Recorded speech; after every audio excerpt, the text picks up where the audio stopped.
Yes, but when Alex Jones was on here, I think people got to understand Alex Jones way more after me getting him drunk and stoned and have him talk about interdimensional child molesters. Like, you get to see a channel like, oh, this is kind of like a half wacky show where he's also commenting on the craziness of the world, but you got to see who he really is. The guy that I've known for almost 20 years. Mm-hmm. Like, that's what I wanted to do by having him on. Like, people are like, why are you friends with that guy? I'm like, watch what happens. We'll get him fucked up. We're going to have some fun. And you realize, like, oh, this guy's like, he's kind of wacky. Like, half of what he's doing is almost like a show. It's a show, right? It's a brand, right? Well, it's like, it is and it isn't. That's kind of him. But if people are buying into that. But what are they buying into that's false, and what are they buying into that's true? Unfortunately, a lot of what Alex Jones has been presenting over these years is actually true. Like what? Like agent provocateurs, like when they have peaceful protests, they'll send in people to smash windows, and they're wearing government-issue boots, and they get rounded up, and they don't wind up being prosecuted because they were literally brought in by the police to turn a peaceful protest into a violent protest. Like the people that took over Occupy Wall Street and undercover cops that were doing all this fucking crazy, chaotic, violent shit to get people to move in and break up these camps and break up these protests when they were all legal. Alex Jones sort of exposed all that stuff first. When he puts his support, and I actually don't want to be in this, I'm not trying to be controversial, honestly. I'm just like following conversation. Express yourself. But when he puts his support behind people like Donald Trump, who is actually pushing these sorts of agendas. What sorts of agendas? Like the anti-protesting, like trying to change the laws so that you can run over protesters when they're peacefully protesting. Is he changing the laws? I don't know. He's changing the laws, but these things are coming up. You can run over protest? What is that? It's something, it's Wisconsin or Michigan. There's something like that. They're trying to put a thing one of them farm states. Whatever it is. Yeah, I know. And I'm so bad because when I follow my train of thought, then I can never have citations, and it drives me bananas because I don't want to present information as speculation. Well, right? I think the people are trying to stop people from violating other people's rights. Right. But is a person's right to drive a car down a street more important than a person's right to express themselves by saying, I don't want this to happen. I am willfully challenging the law right here in a peaceful way.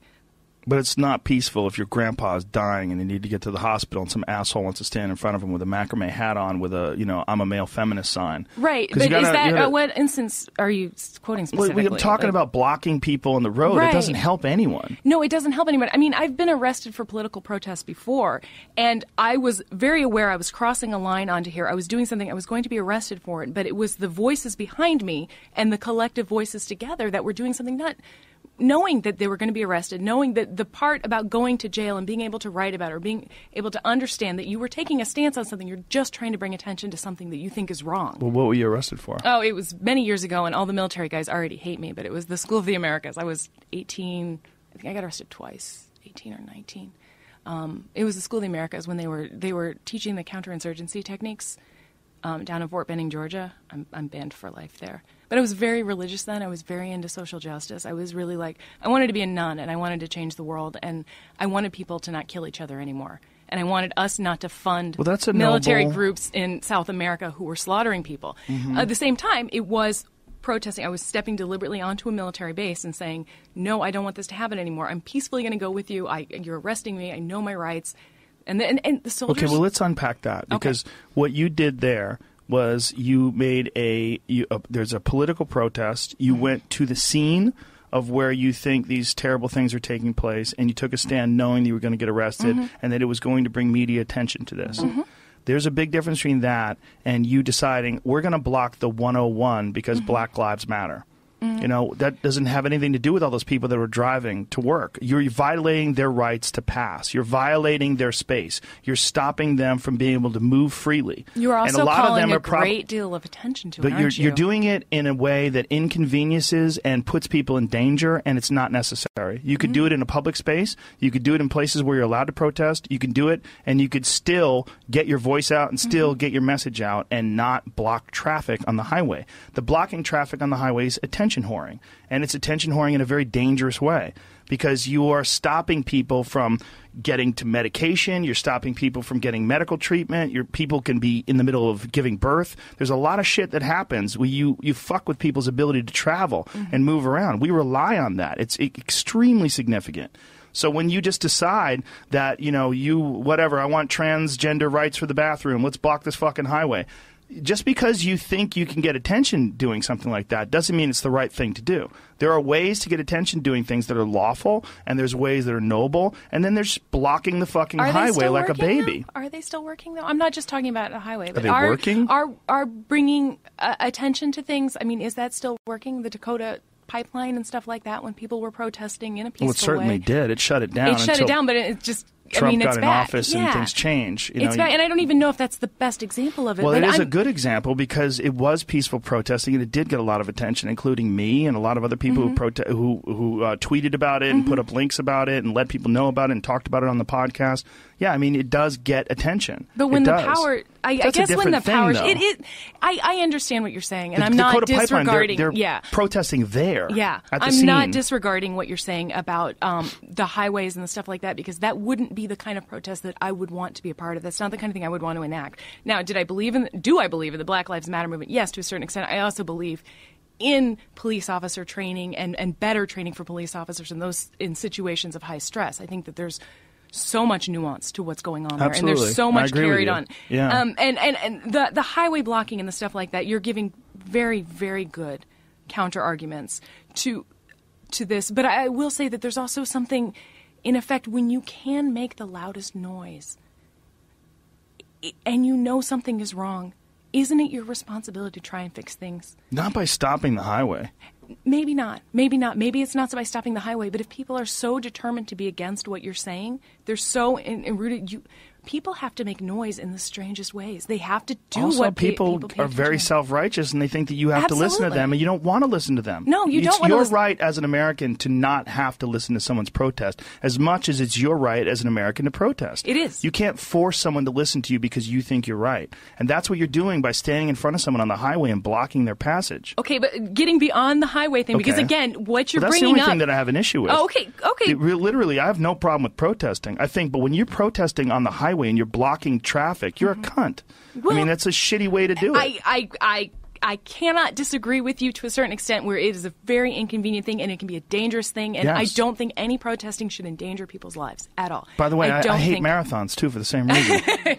Yeah, well, I mean, it makes a lot of sense. But at least those are scheduled. I don't think that that's cause to be able to have the right to run somebody over and kill them. No, you shouldn't have the right to run someone over and kill them. I don't think somebody's life is not worth something because they're expressing themselves in a way that you disagree with. No, but that's not necessarily what the law is saying. No. The law is saying that you exonerate someone of responsibility if someone jumps in front of your car and tries to stop you. And that makes We've seen a people great deal of assault sense. people, smash their car windows because they're trying to get through some sort of a protest line, and they don't have anything to do with what the protest is. They just want to get out of there. They're in their car and they're stuck, and maybe they have their kid with them, and the kid's crying and freaking out, and they hit the gas. This is incredibly detailed. This is an incredibly detailed example of something that I don't actually have the reference point to. I don't have a citation for this, so I can't argue with you on any of the story that you're giving me because I have no way of knowing this incident. But I do think that your speculation is correct in the sense that I think that, no, that would be horrible. That would be horrible to have people saying, okay, this means more to me than you're getting your sick kid to the hospital. I think absolutely. I think that no. I don't think that anybody's life is worth more than another person's life. Well, it's also there's something going on where there's a lot of misdirected rage and anger. Like my People friend are was very angry. My friend was at one of these things where he was trying to get his car through, and they were all blocked and stopped, and people had crossed hands, locked hands, and blocked the highway. And some guy came up to his window and is screaming, "Black Lives Matter, Black Lives Matter," screaming at his window. He's like, "Yeah, I agree, man. Okay, I agree, but I'm stuck in traffic. Why are you yelling at me? I'm not doing anything."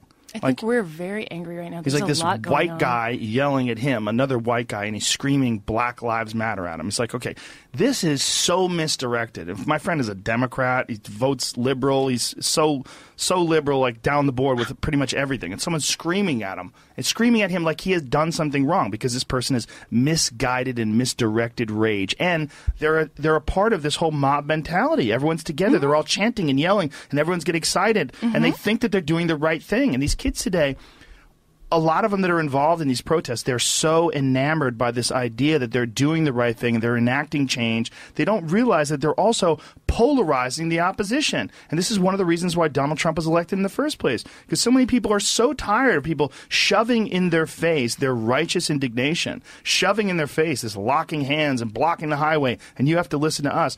That is energy, and it goes like this, and then when it goes like that, people go like that. It's in and out. There's a cycle. And can you understand where the rage is built up if people felt like they've been ignored and they've been pushed back so hard that they actually start exploding like that, and they get into these hives because they have no other group to belong to? There's definitely a way that you could see that. There's definitely a way that makes sense. I guess, what is the appropriate way to do things then? What is the way to do things? To continue to write, to continue to talk, to continue to express yourself in a way that's going to make other people consider what you're saying and maybe change people's minds and thoughts.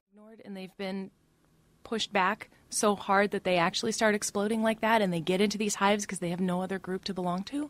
There's definitely a way that you could see that. There's definitely a way that makes sense. I guess, what is the appropriate way to do things then? What is the way to do things? To continue to write, to continue to talk, to continue to express yourself in a way that's going to make other people consider what you're saying and maybe change people's minds and thoughts. And it's not an instantaneous thing. No, that's the problem. It's not like you put up a sign and everything's fixed. No, we it's going to take time. We are a society that right, but I think that's part of the rage of people screaming is they want it to change now. And by going up to my friend's window and yelling Black Lives Matter, this fuckhead thinks he's going to change it, but he doesn't even really think that. He thinks he's got the right to do it. You got to fucking listen to me, man. There's this thing going on where people get these mob mindsets where they think they're allowed to hit a girl because she's got a red hat on that says "Make Bitcoin Great Again." Have you seen that video? Where that poor girl got maced in the face? Yeah, it was horrible. Yeah, Shit, it was a joke hat. They maced her in the fucking face. I get that. I get what you're saying, and right? I am on board with the sentiment of what you're saying. I really do understand it, but I also think there's such a finger pointing going on, and I'm guilty of it on my Twitter because I go after these fuckheads all the time. They call me you feminazi, and I say no, fuck Donald Trump. Seriously, that person is not qualified to be president. Well, Hillary's bad too. It's like that's not. I didn't say anything about Hillary. Right. I said this person in office yes. is not qualified. He should step down. But I don't think he really wanted to be president. No, I don't think he wanted to be president at all. I think the whole thing just got way out of hand. Yeah, no, I think he's terrified. He is a scared, terrified little man up there. Well, maybe he's not terrified. Maybe he's crazy. But I don't think he wanted to do this. No. I think this just sort of happened. Yeah, I think he didn't think it through. And I think that's when we're talking about not thinking it through. I think the guy screaming at your friend in the window, he's not thinking it through. He's caught onto something. He's caught up in a wave of something. He thinks he can do it. There's a million other people behind him. Everyone's screaming. He's looking at my friend. My friend's vulnerable. My friend's below him because he's seated. And he's just screaming, Black Lives Matter! Black Lives Matter! It's like, okay. Yeah, but it's that bullshit